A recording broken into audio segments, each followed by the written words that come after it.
Greetings, everyone, and welcome to the Heartstruck Observer. Many of you have watched the Andrew Tate interview on the Piers Morgan so called uncensored show. To be quite frank, this episode triggered my decision to actually start this channel and make a commentary video. I know it's been a while since this interview has taken place. However, Pierce behaved in such an ugly way, as he usually does, especially when it comes to this subject. But he was so despicable that it got my blood boiling. So, without any further ado, let's get into it. What is your view of this war? I think when you call it a war, you're doing a disservice to the people who are having their limbs blown off by some of the most advanced technical weaponry on the planet. It is a genocide and it is Well disgusting. said. It doesn't matter which side of the political spectrum you fall on. When you observe a genocide in front of your very eyes, you should be disgusted. Which side is waging genocide? Which side is waging genocide? The Israelis are genociding the Palestinians, and you know it as well as everybody else does. Well, then it seems like your bosses are not allowing you to know it. What do you think of what Hamas did? Wow, which side is waging genocide? He has the audacity to ask that question. Like it's not obvious who's the one with the stronger weapons, with the larger armies, with the bigger capabilities, with all the atrocities that have been going on for nearly a century now. It's just insane. It's just insane, this guy. Wow.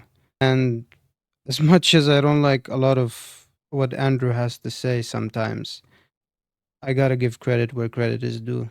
He's doing a wonderful job on this interview. So kudos to Andrew. October the 7th? Why are you starting the story in the middle? I just asked you about the wider war.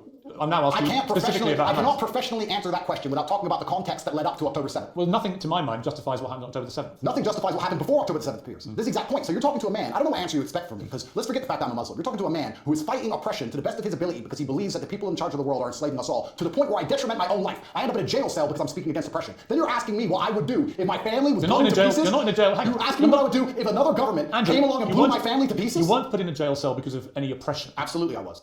So yeah, now he starts detracting about Andrew's case and whatever. It's a smoke bomb. So, October 7th. Yeah, this is the problem with Zionists and all people whom are pro-Israel, is that they always give you a truncated version of it. Those aware of the history, of course, do it deliberately. Those who are not, they're just being spoon-fed their narrative. And basically, history doesn't start like that. There's no smoke without fire. People I've had on my program, many are very quick to say absolutely. Do you believe Hamas are a terror organization? And that's a very interesting question, but I think you're peddling asininities. Well, just answer the question. Could somebody do me a favor? Google asininities and find out if it's I know what it means. If it's not, make sure... He just accused Pierce of being stubbornly stupid. That's what asinine means. And he definitely is. Terrorist, yeah. Unfortunately, this is something they always do as well. Western media, they love to bring anyone who's pro-Palestine under fire right away from the beginning. You have to, and Hussam Zumlot said it best. He's the Palestinian ambassador to the UK. He said they always make you start on a defensive position. So they're not even interested in what you have to say.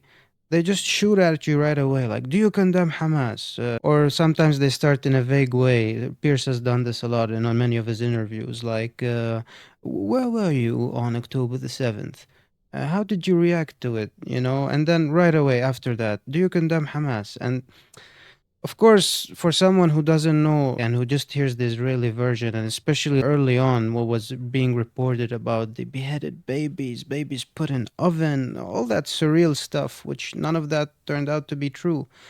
And of course, those of us whom are from the region and who know the history of the Palestinians and in general their morality and how they behave, and especially Hamas being quite a pious group, to be honest. After all, it is an Islamic group, and it's just absurd to liken them to ISIS or Al Qaeda and all these propped up Western supported groups through clandestine operations. I mean, it's just absurd. Like, these are freedom fighters. They're from Gaza. They're Palestinian people fighting for their land with all like heart and soul, and it's just offensive and terrible to just simply throw at them such labels like terrorist. Like, you want to talk terrorism? Let's look at Israel for a moment. What is that state? What is this holy cow you guys have that we can't even criticize, we can't talk about? It's a settler state. It's a settler state. For God's sake. Let's just say it. It's a foreign population that has nothing to do with the land. Anyway, let's continue this because I don't want it to turn into a lecture. We'll get to that in another time. It's added to Webster on TalkTv's orders. Okay, just, are they a terror group? You're peddling accidentalities because I'll tell you why, Piers. Let me answer the No, I'm question. not. Of course you are. It's a simple question. That's like me asking. I'll tell you why I ask, because the UK, where you were born, prescribes Hamas as a terror They also organization. prescribe me as dangerous to children in schools. Let me explain something to you, Piers. You're not If I were prescribed to as sit- that. If I were to sit here and say, is stealing wrong? And you'd say yes, and I go, but what if the person stealing is trying to feed their family and if they don't, their family are going to die? Is it still wrong? You're trying to take a very nuanced and complicated argument and reduce it down to one sentence, which is failure. You're trying to equate stealing with a mock. This is really brilliant. Well played. Well played, Andrew. It's such a delicate question which needs a nuanced answer to it. Because, like I said, from the externality of it all, like, yeah, of course, it's an attack and it can be easily labeled as terrorist for those who don't know anything about this subject or about the region or the country and what it's been through, what these people have been through. And he doesn't even let them finish their idea. He just starts attacking and attacking. It's just not just him. It's this so-called TalkTv, trash TV, which is just one of Rupert Murdoch's long extended arms into Western media. I mean, they're just terrible. Pierce is just the one of the famous ones, probably the most famous on it. But if you see their other so-called journalists, like how they actually take on dialogue and their rhetoric, I mean, it's just despicable, with zero shame. And sometimes it makes you wonder, like, at least with the others, because Pierce definitely not. Pierce knows what's going on. He's just a Zionist snake. But when it comes to the others, like, they're clearly brainwashed, and like, it just makes you wonder, like, are they really that stupid, or are they being deliberately stupid? Because there's an important difference between the two. But the end result is the same, nevertheless. Mob of terrorists breaking over a border, going to peaceful. Is that what Israel did? Wait a minute. A mob of Wait terrorists a minute. breaking over Let me borders finish. and killing people. Is that what Israel did? Going through a border on October the 7th. Oh, October the 7th. And massacring young people at a festival, massacring families in their homes and a kibbutz, setting fire to them, cutting their heads off, killing babies. Oh, killing more babies. That was true. Well, fine. Were the babies vaccinated? Why are you being flippant? I'm not being flippant. The point I'm I making. find that funny. No, but the point. Yeah. All right. About the October 7th attack. October 7th, which is called officially Al-Aqsa Flood, Tufan Al-Aqsa, it was an opportunistic moment by Hamas. And going into hindsight, knowing Israeli history and how they function, militarily especially, it's quite fishy. Like, it seems they deliberately let down their defenses, and Hamas took the opportunity. It was an operation with very, very clear objectives. The Israelis inflated the numbers significantly. Pierce, throughout the interview, keeps saying 1,500 victims, and then they reduced it to 1,400, and then 1,200 because they realized from the severe burns, we'll get to that later, why they were severely burned. 200 were Hamas fighters, supposedly, because we also know there were other groups involved. And then after the professional groups went in, many irregulars went in. But today, the officially stated number, 2 months later, it's around 600 something, as in civilians. So it had very clear objectives, and unlike what they keep peddling, these Zionist chills, their objective was not to kill all Jews, like they keep claiming.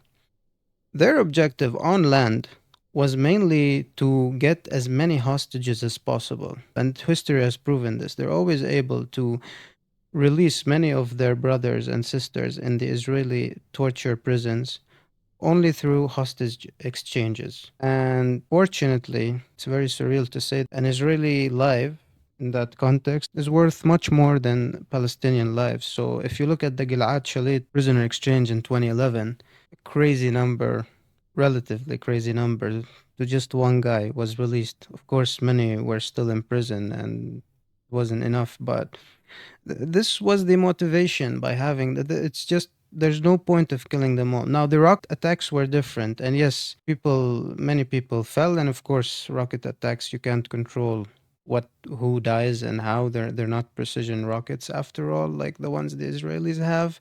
However, the rocket attacks in this context is the underdog's way of being able to fight back under such very unfair circumstances. I mean, what do you expect from them? They're a group who finally, thank God, are able to manufacture their own munitions and weaponry.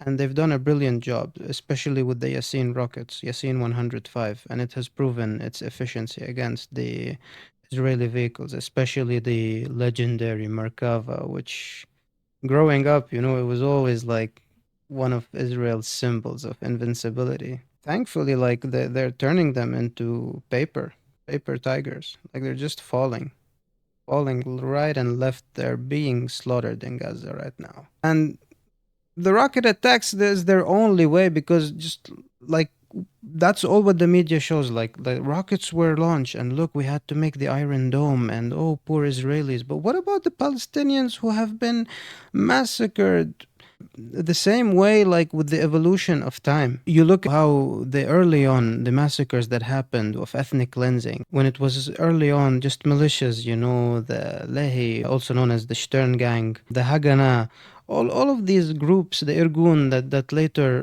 developed into becoming the IDF, with the means back then, what they did, and then with the more their capabilities advanced, the massacres went on at the same rate, just translating into bigger numbers because of the technology. And then from rounding up poor villagers into raiding cities and just bombing Gaza. Like how many bombing episodes has it had? It's like crazy. It's like the World Cup. It's just something you expect every 4, 5, 6 years to happen. And for any of you who've known Palestinians, especially Gazans, how many do you know that are always mourning someone's death? Either a direct relative or a friend or a far relative.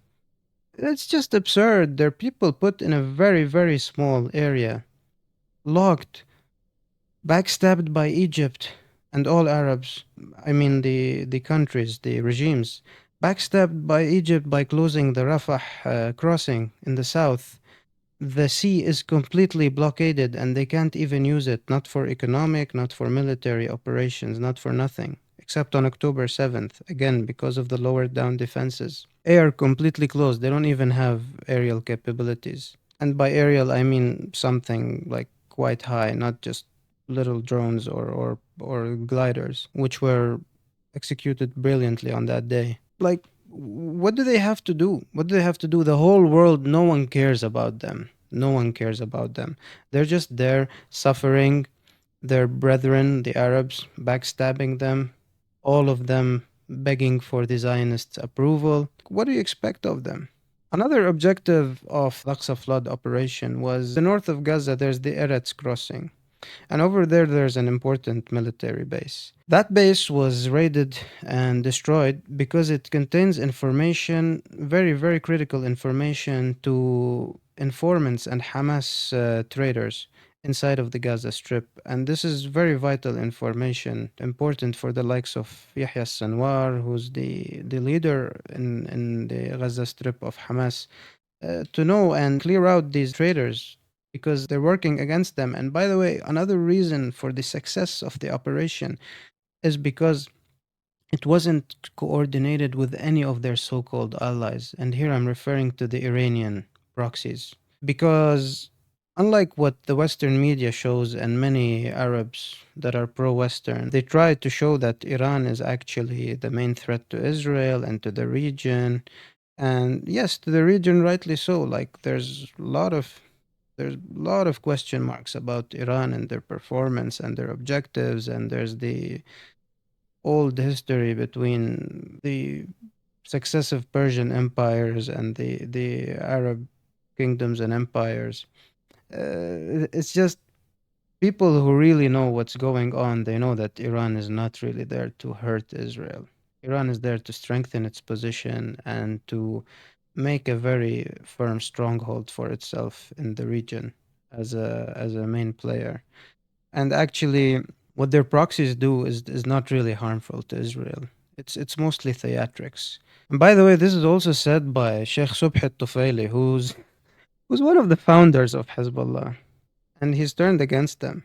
He tells you like if it was him, he would have opened a front with Israel from day one as in October 7th.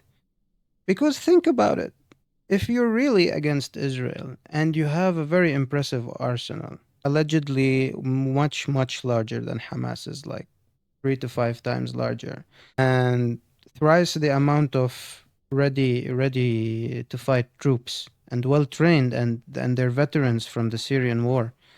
So all of that, like, why wouldn't you take the opportunity and have a pincer attack, like, help them by reducing pressure from the north? Because now Israel is just focusing on Gaza, and there's these theatrics going on the Lebanese and Syrian front, mainly Lebanese, but just absurd. Even when you look at the footage of their operations, nothing like what Hamas is doing. They claim they took down a base, and you look at the footage, it's just crazy. It's crazy. Not that there's no deaths, there's no casualties. Not a single Israeli soldier was harmed. 4 Burkan means volcano. 4 Burkan rockets, which is a Scud-based rocket. 4 were wasted on that base, and when you look at the footage, it just looks like garages, just flattened, and not even one soldier. Like, what the hell happened? Of course, it's coordinated. What kind of barracks or base at any point of time, and anyone, you don't even have to be a soldier to know this, at any point of time, what base is left idle, empty, with no one in it? Do you think we're that stupid?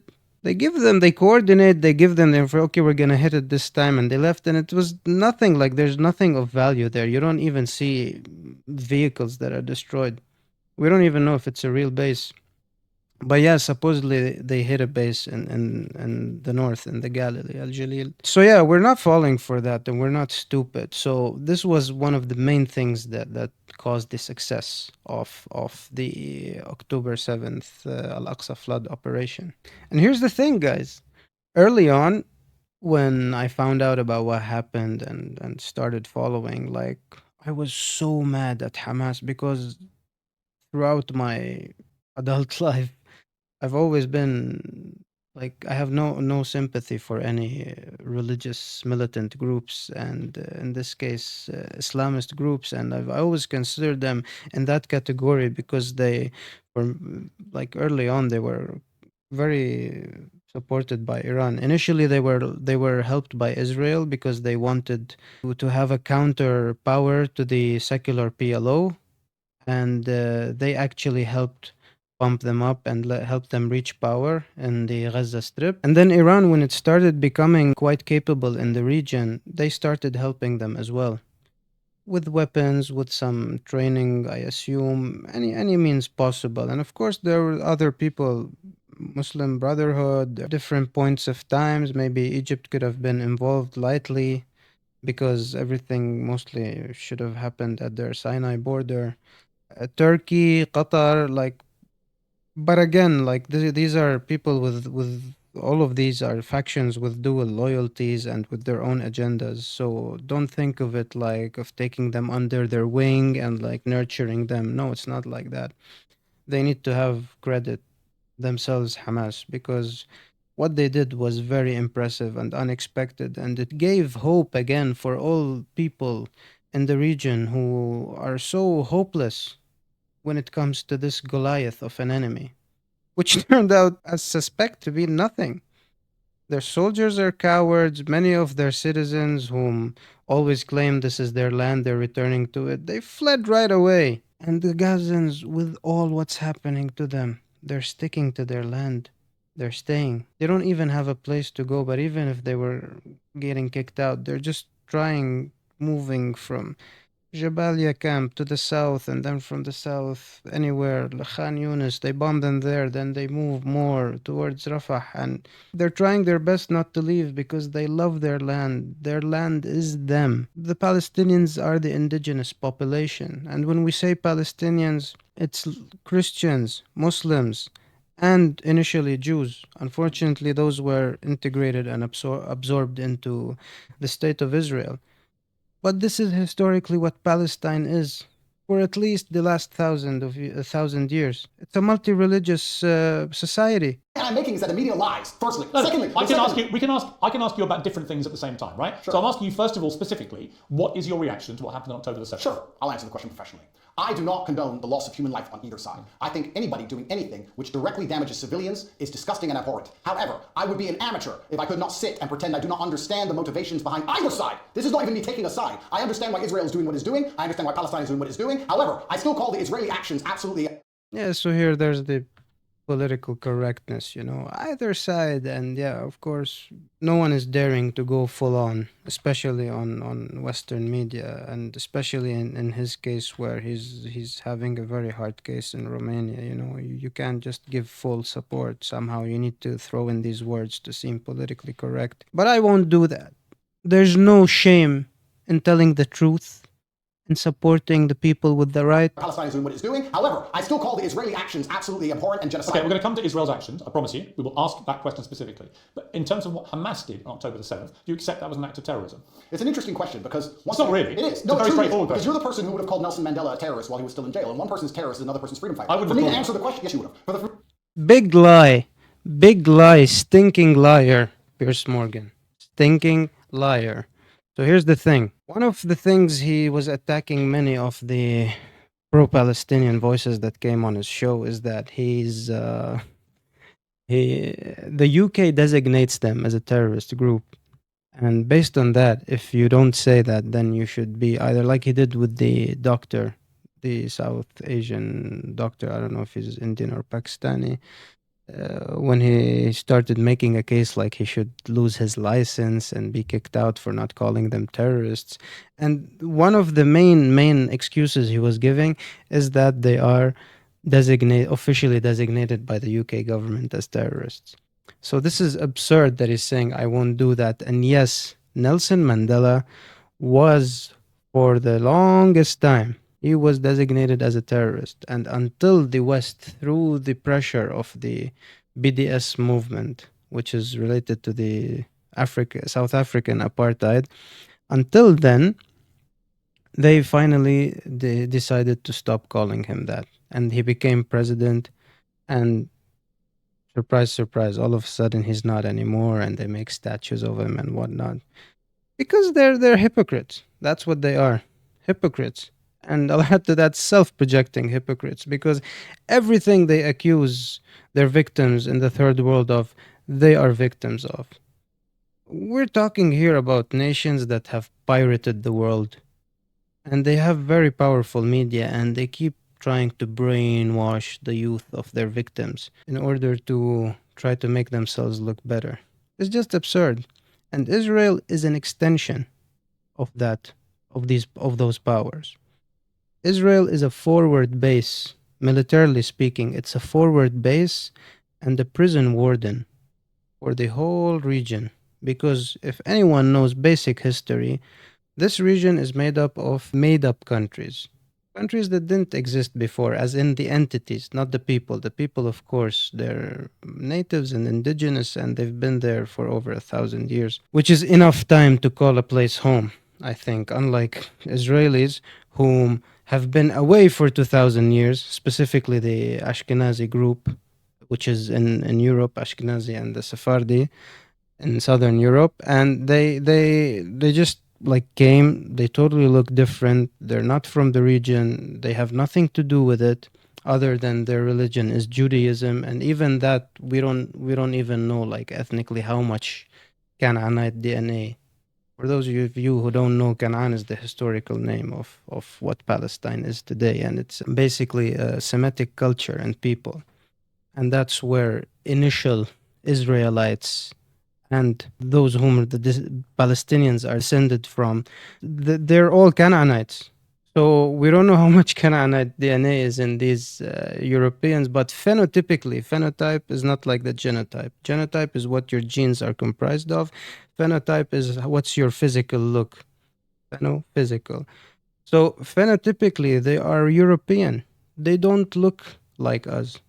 So the Levant in general, yes, where majority is not dark-skinned, but not the European. Like when you see a typical European, which is like the high occurrence of green or blue or gray eyes, a brown, light brown, blonde hair.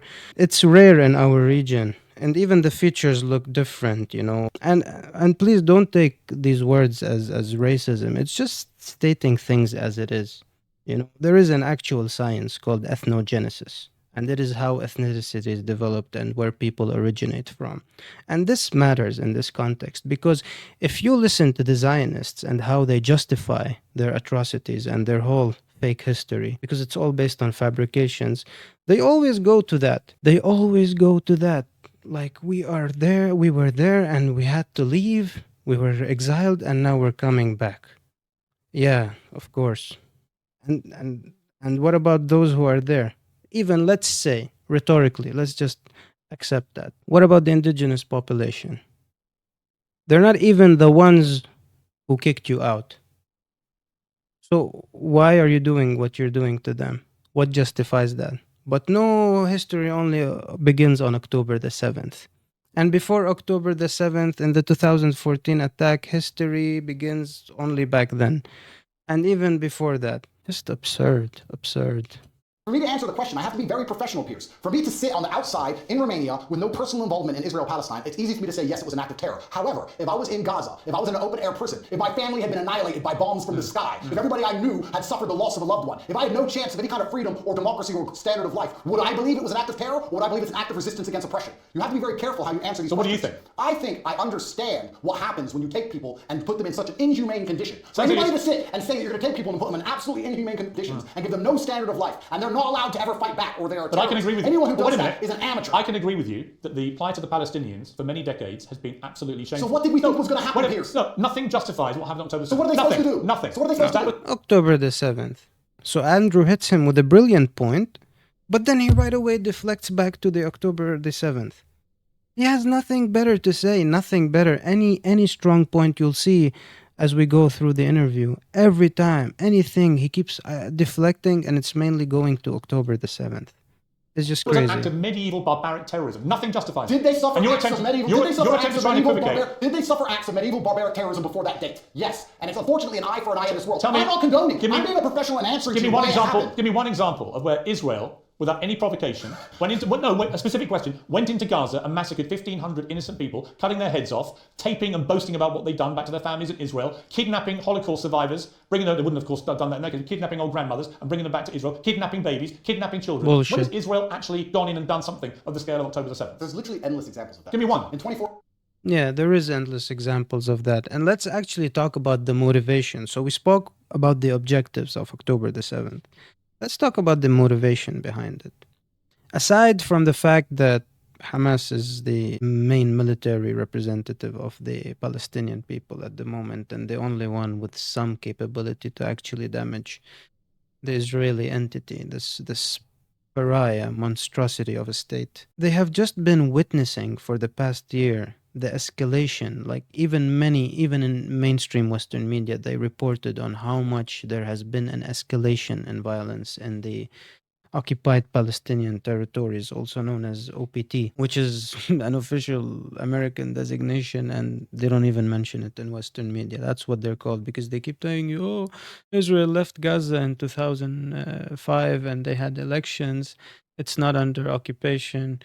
And the West Bank, they have the Palestinian Authority, which, by the way, is just a puppet. Mahmoud Abbas, like, is a shameful leader, and is just like every other Arab head of state. Like they just serve the Zionist hegemons and their Western allies. They always do this. And why was the violence escalating? Like the way they're bullying men, women, children. I don't know if you guys have seen footage across the years. We grew up seeing this as Arabs. Like you see a little kid having his bike stolen by soldiers and them throwing it in the trash and him just following them, begging them to have it back. Men being bullied, nuns being spat on by bigoted Jews, and It's like very, very ugly stuff. These people are living in very, very bad conditions, continuously 24/7. The checkpoints in the West Bank and Al-Aqsa.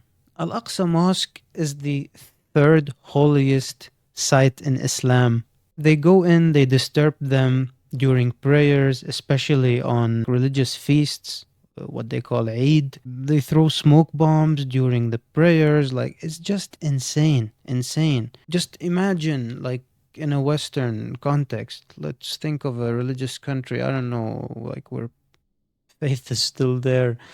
Let's say, I don't know, in some Orthodox country like Bulgaria or some pockets in Italy where religion is still strong, or Spain, like there's mass in on Sunday in a cathedral, and then someone just goes in who hates you for your religious affiliation, and they just start harassing you and throwing smoke bombs and terrorizing you. Mind you, this is the third holiest site in Islam, so it's even like, how do you want them to react? How do you want them to react? Even Christians who have this doctrine of turning the other cheek, they would not turn the other cheek in that situation. So they've been just like a pressure cooker. Aside from all the occupation and the humiliation that they've been put under, just imagine, like, this year, all what's been happening. Like, what do you like? Aren't they not gonna go and fight for their brothers and cause harm? And that's why the rockets were fired. It's the only way to hurt them. And by the way, something very, very, very important. The word civilian here needs to be dealt with very carefully, because the Israeli population is not a typical population. So they have mandatory military service for people that reach adulthood. And with the exception of the Orthodox, the ultra religious group that they have, historically they didn't have to serve, but then many people started complaining that no, it's not fair. Like, they have to contribute. They're taking resources, just benefiting from the country, and we're doing all the soldiering. Yeah, more like prison guard work. Anyway, bloody prison guard work.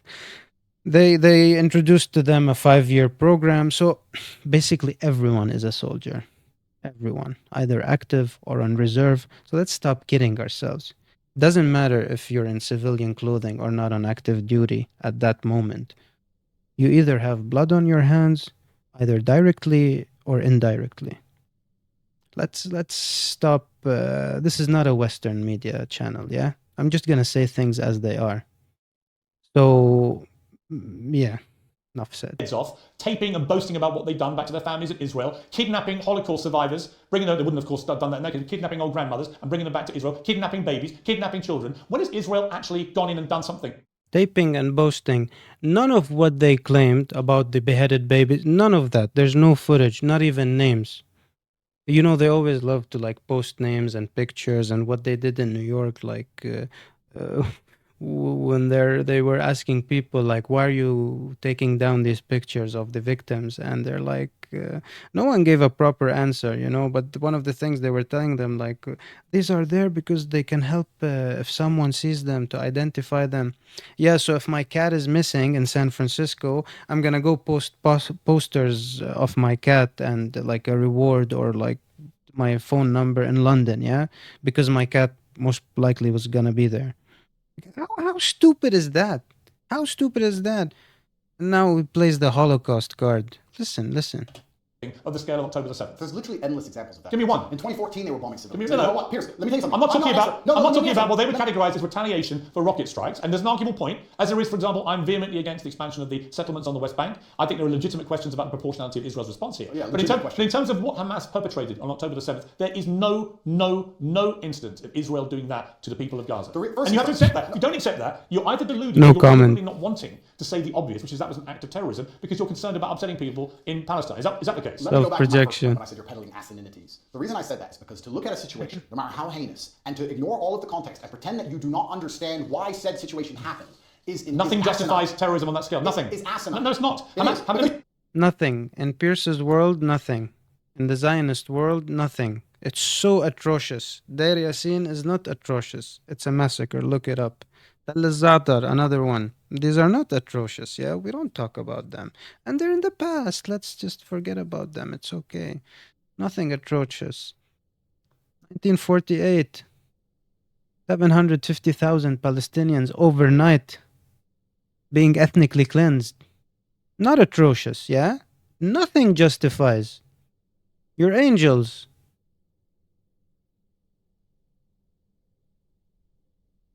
It's not about justification. Let me tell you why. Piers, it's not about Let me tell justification. you, It's about understanding the realities of the world. Let me tell you the reality of the world. Hamas came to power in 2005. Hamas's initial founding He wants to charter talk made it about clear that reality. They are for the eradication of Israel. And on October the 7th, they proved what that means is they will kill every Jew they can get their hands on. They are... Yes, I was waiting for this. Killing every Jew they can get their hand on. So how do you explain the hostages? Better yet, how do you explain the hostages' behavior, the Israeli ones, after being released, compared to the Palestinians being released from Israeli prisons? How do you explain that? Shaking hands, thanking them, relatively they look healthy, not like someone who, as you explain, under tunnels, and they were given good clothing in a place suffering from starvation. They barely lost weight. Some of them were pale, many were not. I'm not saying it's a fun time to be a hostage, but they showed them their true face. They showed them how they treated them like guests. Not because they love them, it's just how you treat humans. And it's contradicting what he's saying. They don't have beef with Jews as Jews. The problem here is with the Zionist entity, this country, this invader, which happens to be comprised of Jews, because it was a purely political project and movement, and it's under the guise of religion. Just look around. Thank God for the first time in history we are dominating. Our side is dominating on the media battleground, let's call it. We are dominating.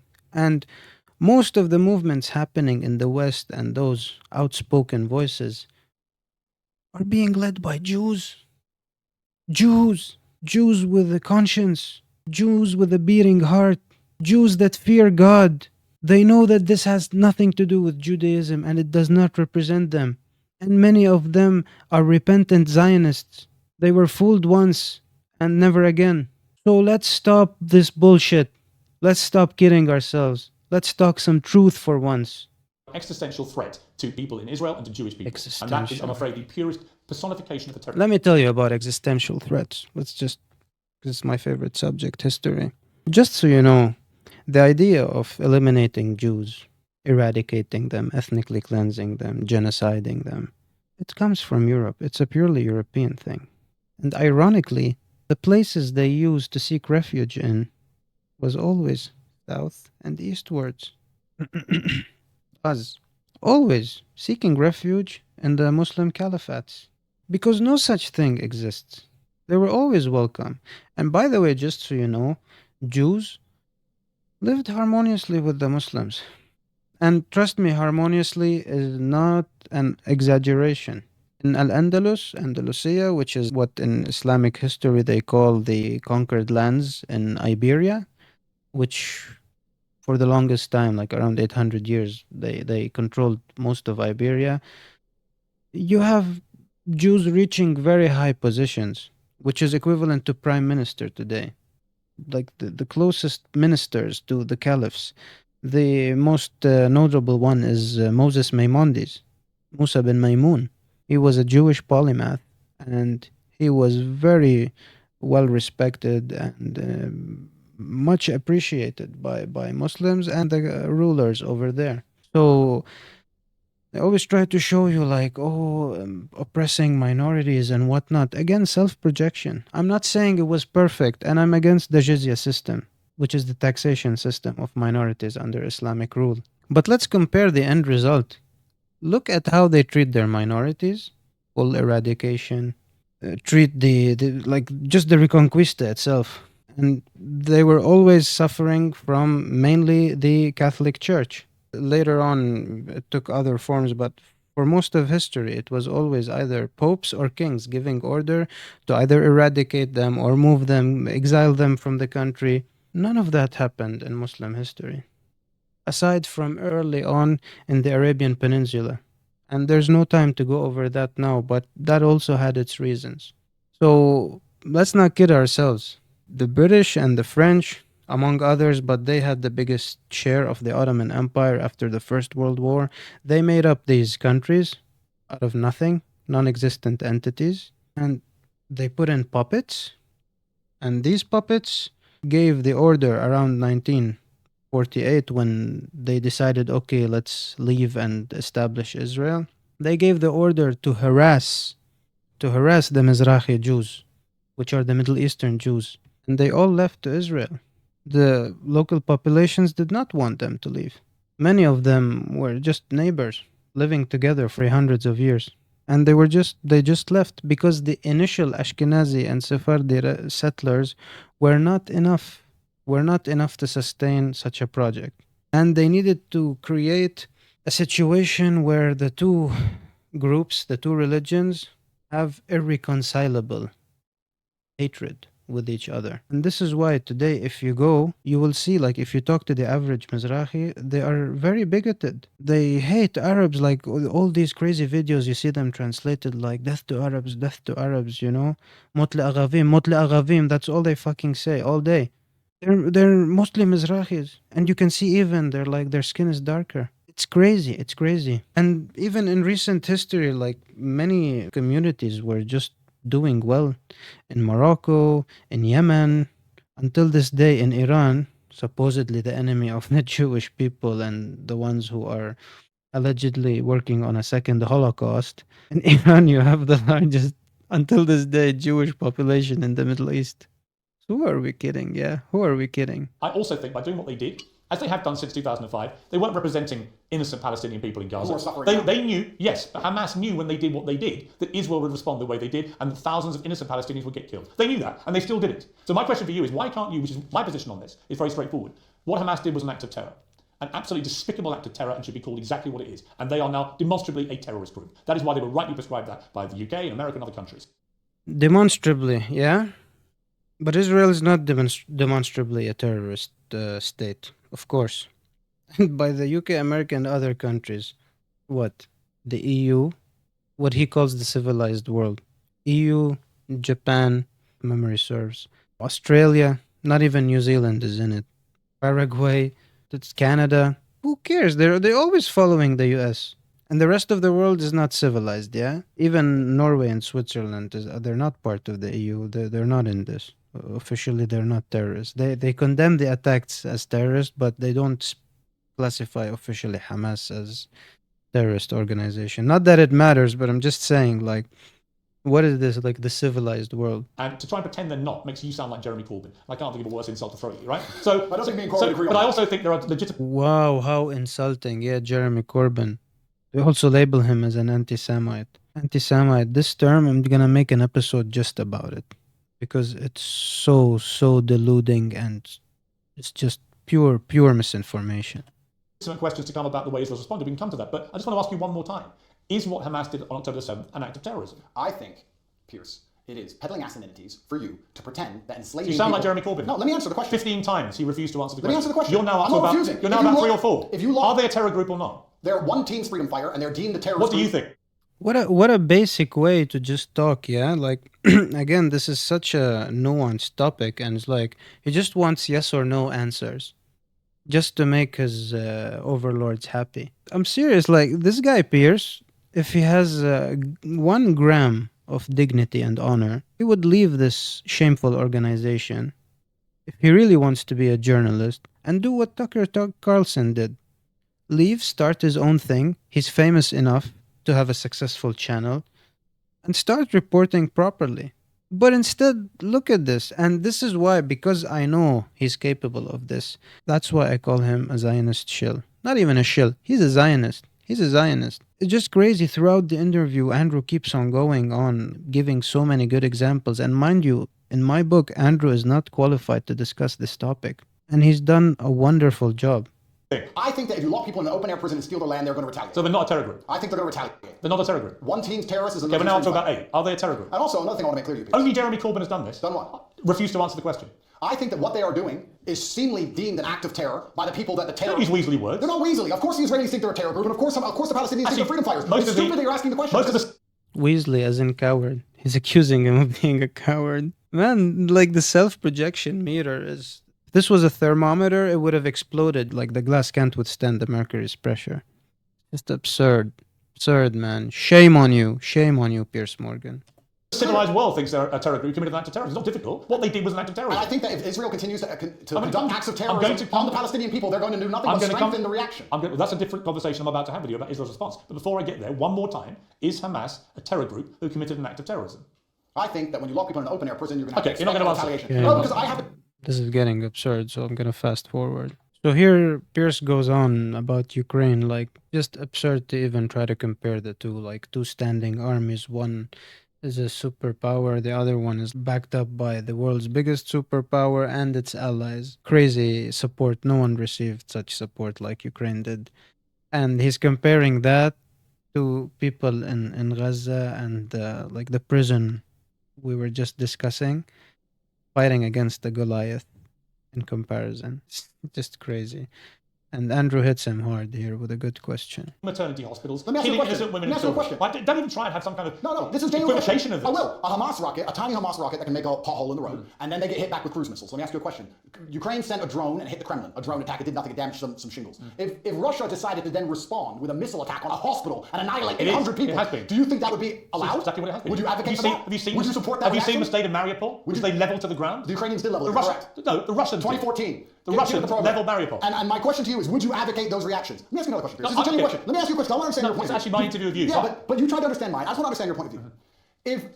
If I believed, or Israel believed, that one of... He always hits with this, like it's my interview. Whenever he doesn't like the question, like, oh, I ask the questions. Just answer. It's a conversation, man. Like, it's stupid. the people in your house was a terrorist and decided to destroy your entire house and kill your entire family, would you sit and say, well, maybe there was a terrorist inside, I accept that? Or would you be enraged?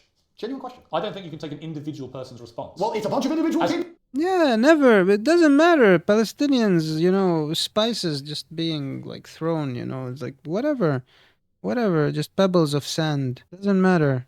Particles, just statistics. Can't take an individual. But when one Israeli, if a hair gets plucked off of them, oh, the drama. I'm not saying their life doesn't matter. Their lives don't matter. But come on, have an iota of consistency, please. Please. If you don't like us, you don't respect us, at least respect our cognitive ability, our adulthood. Be a bit more creative with your bullshit. People in Gaza, yeah, they're sure. people, individuals with All right, thoughts and let's come- dreams and aspirations which are being annihilated. 15-year-old girls without legs to the Fine. cruise missiles. Let's come They to are that. individual people. Let's They're come- not cattle. Let's come to They're that. people. Right, so were the said. people in Israel on October the 7th. And that's why it's so heinous, which is my exact point. October the Not only enough 7th. to reach your bar of terrorism. It's not about Let's reaching move- bar of let's move- terrorism. It's understanding why things happen. By not saying it, you've made your position clear. Just as Jeremy Corbyn did. And to pretend you're any different is ridiculous. Let's move on to Israel's response, because there are legitimate questions about this. Hamas embeds itself, 40,000 terrorists in my estimation, you can call them whatever you like. And they're embedded amongst the civilian population, predominantly in northern Gaza.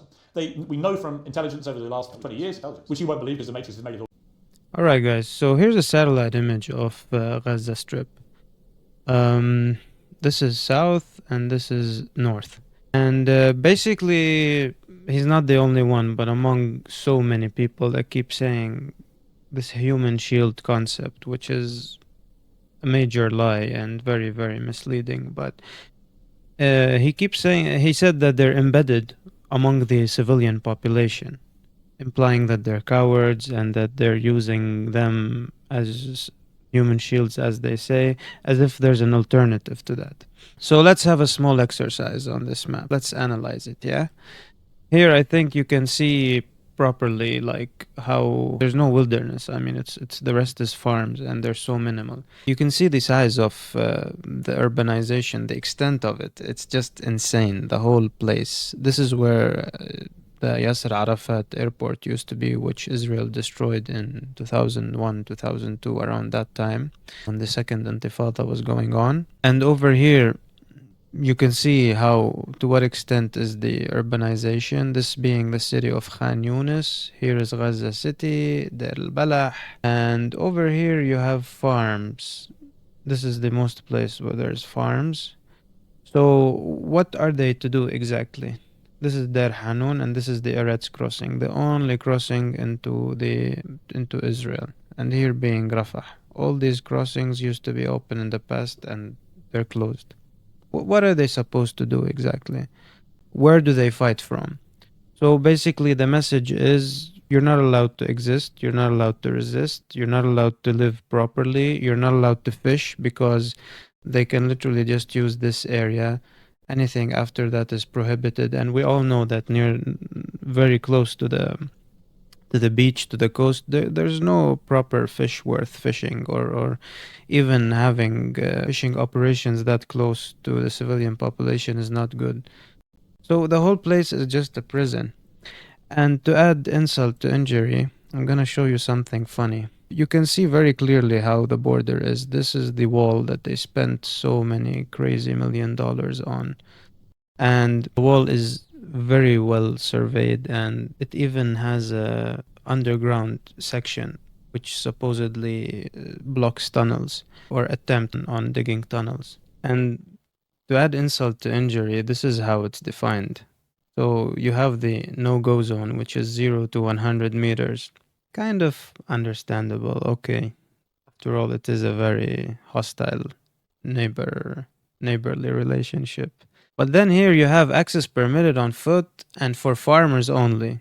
So that's the 100 to 300 meter mark. And then, this is very absurd, the risk zone is from 300 meters to 1 kilometer.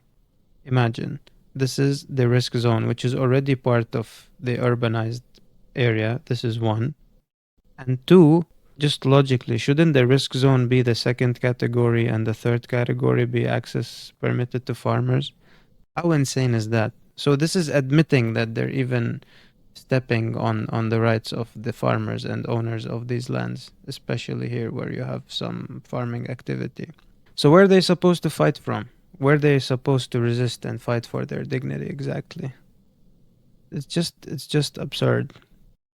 Anyway, guys, I've only covered 12 minutes of this 35-minute interview, and I think enough has been said. There's no point of going on with this because I won't finish. I can talk about the topic for so long. I think Andrew did a good job on giving him what he deserves, even though he has crocodile skin and doesn't react. He just acts like a child, and he's a major clown, actually, Piers Morgan. A well presented and well dressed clown, and we all know it by now. So stop falling for his lies. Even TalkTv, I think it should be boycott. I hope you've liked the material I've discussed with you. This has been my first attempt. I'm gonna try my best to keep producing more. I appreciate any support you can have, and I want to give a special thanks to the people who pushed me to do this throughout the years. Here I am. I'm finally doing this, and yeah, keep fighting for Palestinians. Keep fighting against Zionism, which is a cancer in this world. The Palestinians deserve better. The world deserves better. And it's time to start moving en masse against this monstrosity. Never be afraid to tell the truth. Keep saying it no matter what. And most importantly, solidarity. Stick together. Stick together. Do not let them divide you, especially those of you in the West. Do not let them divide you. Things are intensifying, especially in the United States. Companies are being punished for boycotting Israeli settlements, just settlements. They're being punished for that.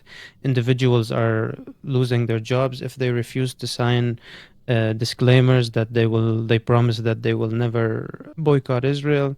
So, yeah, they're fighting day and night, and I think it's time we wake up from our slumber and start doing the same, because the situation is very imbalanced and it's time to put some balance.